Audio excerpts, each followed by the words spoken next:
Welcome to FFQ Media. Hi my YouTube family. उम्मीद करती हूँ कि आप सब बिल्कुल ठीक होंगे और आज मैं आपको बताने जा रही हूँ top 5 Bollywood movies of 2020। So what are we waiting for guys, let's start. तो गाइस वो मूवी जो हमारे पास 5वें नंबर पे आती है वो है मलंग, जिसके हीरो आदित्य रॉय कपूर और हीरोइन दिशा पटनी है। इस मूवी की IMDb पर रेटिंग 6.5 आउट ऑफ 10 है। लेकिन गाइस बिलीव मी, इसकी रेटिंग पे बिल्कुल मत जाइए, ये मूवी अपनी रेटिंग से कई गुना ज़्यादा अच्छी मूवी है। दरअसल इस मूवी की कहानी आदित्य के गिर्द घूमती है। वो दिशा से प्यार करने लगता है और दिशा भी उनसे प्यार करना शुरू हो जाती हैं। लेकिन यहाँ पर एंट्री होती है एली की, जो कि गलत कामों में पड़ी होती है। लेकिन जब पुलिस को उसके बारे में मालूम होता है तो वो दिशा को एली समझ के उसके साथ ज्यादती करना शुरू हो जाते हैं। जब ये बात आदित्य को पता चलती है तो वो बहुत परेशान होता है, उससे बर्दाश्त नहीं होता और वो बदला लेने का सोचता है। तभी इस मूवी में एंट्री होती है अनिल कपूर की।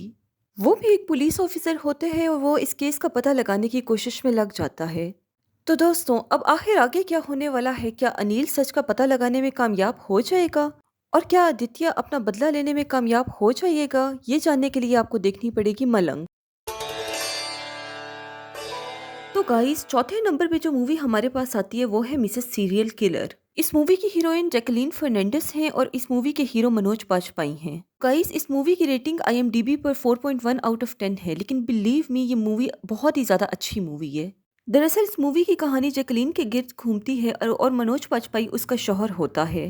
दरअसल मनोज बाजपेयी अपने प्रोजेक्ट के सिलसिले में बैरूने मुल्क जाता है और जब वो वहां से वापस आता है तो उनको कुछ लड़कियों के खून के इल्जाम में फंसा दिया जाता है और वो तमाम लड़कियां प्रेग्नेंट होती हैं। असल में वो सीरियल किलर जो कोई भी होता है वो सिर्फ प्रेग्नेंट औरतों को निशाना बनाकर उनका बच्चा निकाल लेता है। जैसे ही जैकलीन को पता चलता है कि मनोज को खून के इल्जाम में फंसाया गया है तो मनोज उसे अपने एक दोस्त के पास भिजवाता है जो कि एक मशहूर लॉयर होता है और वो उसे अपने केस के लिए हायर करती है। जब पुलिस को पता चलता है कि मनोज को पकड़े जाने के बावजूद भी कत्ल आम हो रहे हैं तो वो उसे छोड़ देती है। लेकिन अभी भी वो सीरियल किलर आज़ाद है या नहीं, और अगर वो आज़ाद है तो वो कौन है, ये जानने के लिए देखिए मिसेस सीरियल किलर। तो गाइस वो मूवी जिसने तीसरा नंबर हासिल किया है वो है थप्पड़ और इस मूवी की IMDb पर रेटिंग 7 आउट ऑफ 10 है। इस मूवी की मेन हीरोइन तापसी पन्नू और हीरो पवेल गुलाटी हैं। इस मूवी की कहानी तापसी पन्नू के गिर्द घूमती है जो कि एक हाउसवाइफ हैं और वो अपने शौहर और उनके घर वालों का बहुत ही ज़्यादा ख्याल रखती हैं। लेकिन एक दिन वो अपने शौहर के साथ एक पार्टी में जाती हैं और वो जो कि उनकी फ्रेंड की होती है और वहाँ पर उनके शौहर का उनके फ्रेंड के साथ जो है बहुत ज़्यादा झगड़ा हो जाता है और जब तापसी उनकी लड़ाई ख़त्म करवाने की कोशिश करती हैं तो वो उनको थप्पड़ मार देते हैं। तो दोस्तों यहीं से असल कहानी की शुरुआत होती है।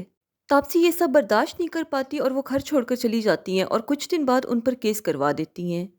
लेकिन कुछ दिन बाद तापसी को ये इल्म होता है कि वो अब माँ बनने वाली हैं। जब ये बात उनके पति को पता चलती है तो उनको वो वापस घर आने को कहते हैं और वापस केस लेने को कहते हैं।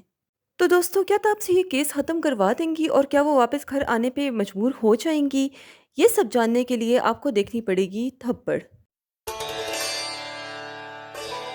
तो दोस्तों वो मूवी जो दूसरे नंबर पर आती है वो है अंग्रेजी मीडियम, जिसके मेन हीरो इरफान खान जबकि राधिका मदन ने उनकी बेटी का रोल अदा किया है। कहानी की शुरुआत इरफान और उनके भाई के दरमियान होती है जो कि एक दुकान के पीछे लड़ रहे होते हैं और केस कर देते हैं। वो केस इरफान का भाई जीत जाता है।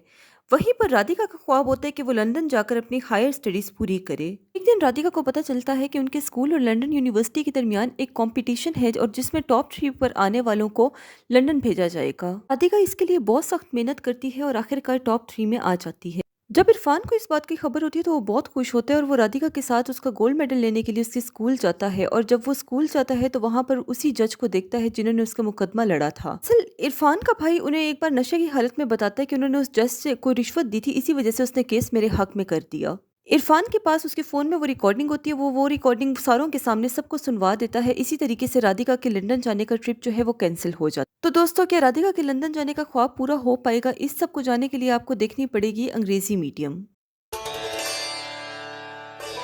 दोस्तों अब बारी है उस मूवी की जो पहले नंबर पे आती है और वो मूवी है दिल बेचारा। इस मूवी के मेन हीरो सुशांत सिंह राजपूत जबकि इसकी मेन हीरोइन रिया चक्रवर्ती हैं। इस मूवी की IMDb पर रेटिंग 9.8 आउट ऑफ 10 है। जी दोस्तों आपने बिल्कुल ठीक सुना, इस मूवी की रेटिंग 9.8 आउट ऑफ 10 है और ये वाकई ही इस रेटिंग के काबिल है। दरअसल इस मूवी की कहानी रिया के गिर्द घूमती है जिसे कैंसर होता है और तभी उसकी मुलाकात सुशांत से होती है जो कि अपनी जिंदगी को बहुत ही भरपूर अंदाज से जीता है।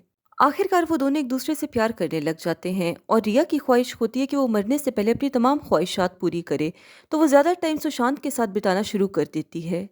लेकिन गड़बड़ तब होती है जब कुछ टाइम बाद सुशांत भी थोड़ा बहुत बीमार रहना शुरू हो जाता है और तब उसे पता चलता है कि उसे भी कैंसर है और वो भी लास्ट स्टेज पर। जहाँ से कहानी एक नया मोड़ ले लेती है, वो अपनी कैंसर की बात किसी को भी नहीं बताता और खुद अपने अंदर ही रखता है।